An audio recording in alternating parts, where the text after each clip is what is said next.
किसान भाइयों, आज हम जानेंगे गेहूं की बुआई से लेके 50 दिन यानी पहले 50 दिन गेहूं की फसल की देखभाल हमें कैसे करनी चाहिए। हम गेहूं में पैदावार कैसे बढ़ा सकते हैं, हम गेहूं में जो कल्ले हैं उसको कैसे बढ़ा सकते हैं, कौन कौन सी हमें खादों का इस्तेमाल करना चाहिए, कौन कौन सी हमें सावधानियां बरतनी चाहिए। ये तमाम चीज़ें आज के इस वीडियो में हम आपको देने वाले हैं। तो अगर आपने अभी तक गेहूं की बुआई नहीं की है तो अभी ये आप पूरा वीडियो ज़रूर देखें। और मान लीजिए आपने बुआई कर दी है, आपकी फसल अभी 10 दिन, 15 दिन, 20 दिन, 25 दिन या 30 दिन की होने वाली है, तो ऐसी अवस्था में ऐसे समय पे भी आपको यह वीडियो पूरा देखना चाहिए। बहुत ही सही और सटीक जानकारी आज की वीडियो में हमने आपके लिए दी हुई है, तो पूरा वीडियो किसान साथियों ज़रूर देखिएगा। और कोई भी आपके मन में अगर सवाल है, कुछ भी अगर आपका सुझाव है, कुछ भी अगर आपको समझ में भी नहीं आता है, तो अभी आप किसान साथियों नीचे कमेंट कर सकते हैं। हम कमेंट के माध्यम से आपको सारी जानकारी प्राप्त कर देंगे। तो चलिए वीडियो स्टार्ट करते हैं। किसान साथियों, सबसे पहले हम बात करते हैं बुआई के बारे में, क्योंकि ये वीडियो जो है बुआई से 50 दिन तक है। तो बुआई के समय बस ज़्यादा कुछ ध्यान नहीं लेना है। जो कुछ बेसिक बातें होती हैं, जो सामान्य ज्ञान होता है, उसको आपको जान लेना है। जैसे सबसे पहले समय से बुआई करिएगा।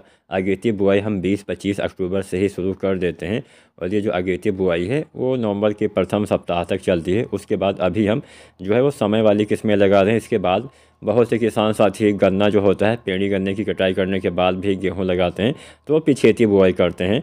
तो यहाँ पे कोशिश करिए कि जितना जल्दी आप गेहूं लगाएंगे उतना आपको फ़ायदेमंद रहेगा। अगेती वैरायटियाँ ज़्यादा पैदावार देती हैं, समय वाली वैरायटियाँ सामान्य पैदावार, और पिछेती वैरायटियाँ कम पैदावार देती हैं।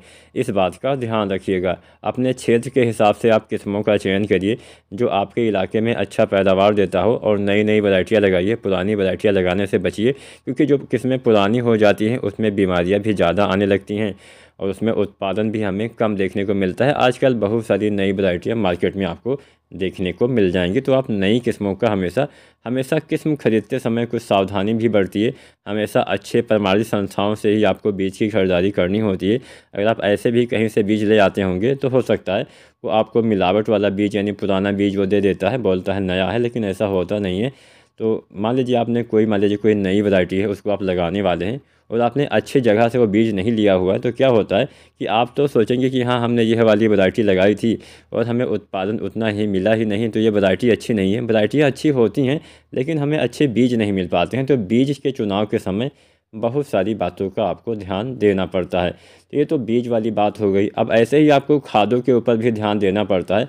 आजकल बाज़ार में नकली बीज, नकली खाद, नकली दवाएं, बहुत सारे भरमार हैं इनकी। आप किसान साथी क्या करें कि अब यहाँ पे एक बात का ध्यान ये रखिएगा कि जो दुकानदार होते हैं ज़्यादा मुनाफा के चक्कर में हमें कुछ गलत चीज़ें भी पकड़ा देते हैं, बोलते हैं अच्छे से काम करेगा।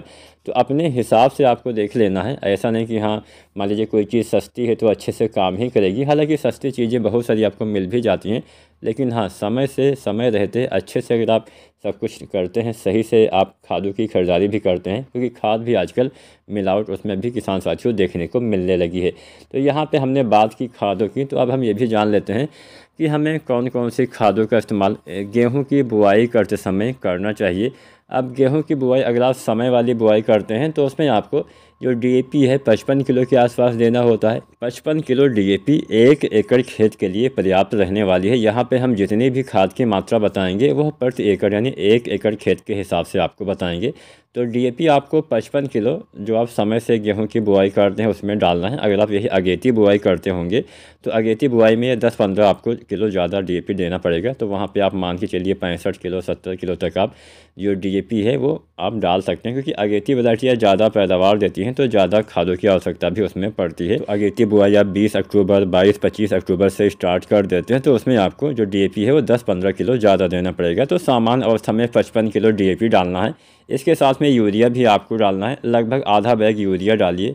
अब यहाँ पे यूरिया भी आपको अपने किस्मों के हिसाब से लेना है। आपको वैसे तो पूरे फसल अवस्था में 2.5 बैग यूरिया सामान्य वाली जो हम लगाते हैं समय पे वैरायटियाँ उसमें डालना है, और लगभग 3 बैग यूरिया आपको डालना होता है जो हम अगेती वैरायटियाँ लगाते हैं। तो मान के चलिए समय वाली वैरायटी में 2.5 बैग आप डालेंगे तो आधा बैग यानी आप 20-22 किलो 25 किलो तक अधिकतम आप बुआई के समय यूरिया डालिए। अब यहाँ पे सिंचित अवस्था में ही आपको बुआई के समय यूरिया का इस्तेमाल करना है। जो असिंचित क्षेत्र होते हैं, जहाँ पे थोड़ा सिंचाई के कम संसाधन उपलब्ध होते हैं, नमी की कमी रहती है, वहाँ पे बुआई वाली यूरिया आप हटा के बाद में यूरिया आप डालिएगा।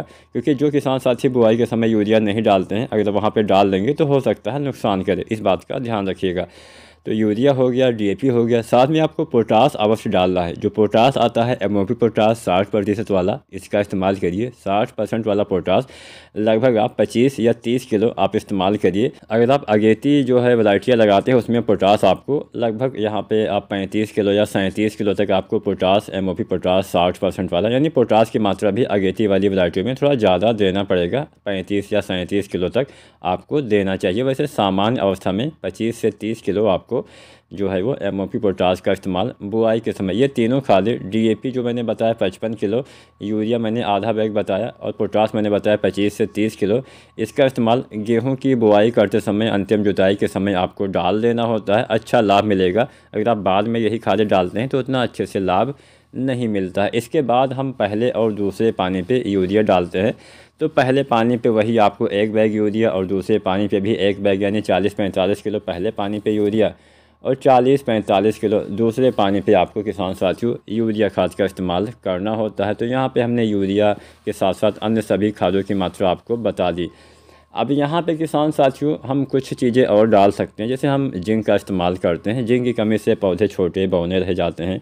अच्छा उत्पादन जिंक की कमी से भी कई बार नहीं मिल पाता है। तो अगर आप जिंक डालना चाहते हैं तो जो 33% वाली जिंक सल्फेट आती है, 5 से लेकर 6 या 7 किलो तक आपको इस्तेमाल करना होता है।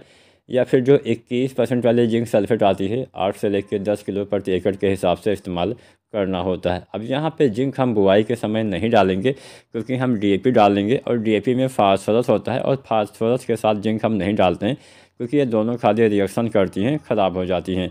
तो यहाँ पे जिंक आप पहले पानी पे जब आप यूरिया डालते हैं, वही 40-45 किलो, तो उसी के साथ में जो मैंने जिंक की मात्रा बताई है, उसका इस्तेमाल पहले पानी पे या 20 दिन 22 दिन 25 दिन पे आपको कर देना है। अच्छा लाभ मिलेगा, आपको जिंक की पूर्ति भी हो जाएगी। आप जिंक की पूर्ति 2 तरह से भी कर सकते हैं। एक तो मैंने मिट्टी में मात्रा आपको बता ही दी कि 33% वाली 5 से 7 किलो, या 21% वाली 8 से 10 किलो।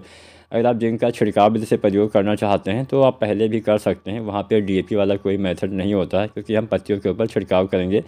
तो मान लीजिए जिंक की कमी के लक्षण दिखाई देते हैं, तो तुरंत ही आपको छिड़काव विधि ही अपनानी चाहिए। छिड़काव आपको 2 बार करना पड़ेगा। वैसे कमी कभी भी दिखे आप इसका इस्तेमाल कर सकते हैं, लेकिन सामान्य अगर किसान साथी जाने कि कब हमें छिड़काव करना चाहिए, तो पहली बार 20-25 दिन पे या 30 दिन पे, और दोबारा से फिर से 20-25 दिन के बाद, यानी बालियाँ निकलने से पहले आप जिंक का छिड़काव करिए। 2 बार करना पड़ेगा। 33% वाले जिंक 750 ग्राम, साथ में 2 किलो यूरिया मिला के आप छिड़काव करिए। या फिर 21% वाला जिंक जो होता है 1 किलो, साथ में 1 या 2 किलो यूरिया मिला के छिड़काव करिए।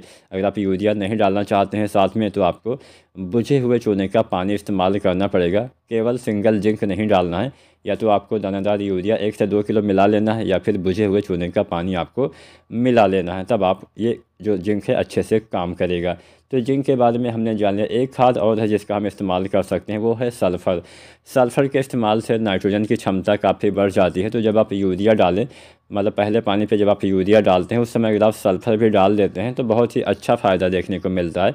सल्फ़र की कमी से नई पत्तियों में पीलापन आ जाता है, पौधे की ग्रोथ बढ़वार अच्छे से नहीं होती है। तो सल्फ़र जो आता है 90% वाला, आप 3, 4 या 5 किलो प्रति एकड़ के हिसाब से 4-5 किलो मात्रा पर्याप्त रहेगी। तो पहले पानी पे यूरिया, सल्फ़र और जिंक, ये 3 चीज़ें एक साथ आप प्रयोग करिए। बहुत अच्छे कल्ले भी आएंगे, अच्छा बढ़वार भी होगा, अच्छा लाभ मिलेगा। अब यहाँ पे किसान साथियों आप कुछ एनपीके खादों के बारे में हम आपको बता देते हैं, जिसका इस्तेमाल आप गेहूं में कर सकते हैं। तो पहला एनपीके हम डालते हैं 19-19-19। इसका इस्तेमाल, मान लीजिए फसल अच्छी नहीं है तभी डालिए। मान लीजिए फसल आपकी अच्छी है तो फिर डालने की भी कोई आवश्यकता नहीं है। इसका इस्तेमाल हम 30 से 35 दिन पे करते हैं। एनपीके 19-19-19 1 से 1.5 किलो के हिसाब से डालना चाहिए। लेकिन मान लीजिए आपकी फसल अच्छी है तो डालने की आवश्यकता नहीं है, लेकिन दूसरा एनपीके आप ज़रूर डालिएगा, एनपीके 052-34। इसका इस्तेमाल बालियाँ निकलने से पहले करना होता है, गबोड़ अवस्था में। इसके प्रयोग से बालियाँ अच्छी स्वस्थ हेल्दी निकलती हैं। तो 052-34 कब डालना है? बालियाँ निकलने से पहले, गबोड़ अवस्था में। 1 से 1.5 किलो, कोई भी एनपीके डालिए 1 से 1.5 किलो के हिसाब से आपको डालना होता है। अगर आपका थोड़ा सा बजट है तो आप बालियाँ निकलने के बाद 0-050 एनपीके का भी इस्तेमाल कर सकते हैं। 1 से 1.5 किलो इसकी भी मात्रा डालनी होती है।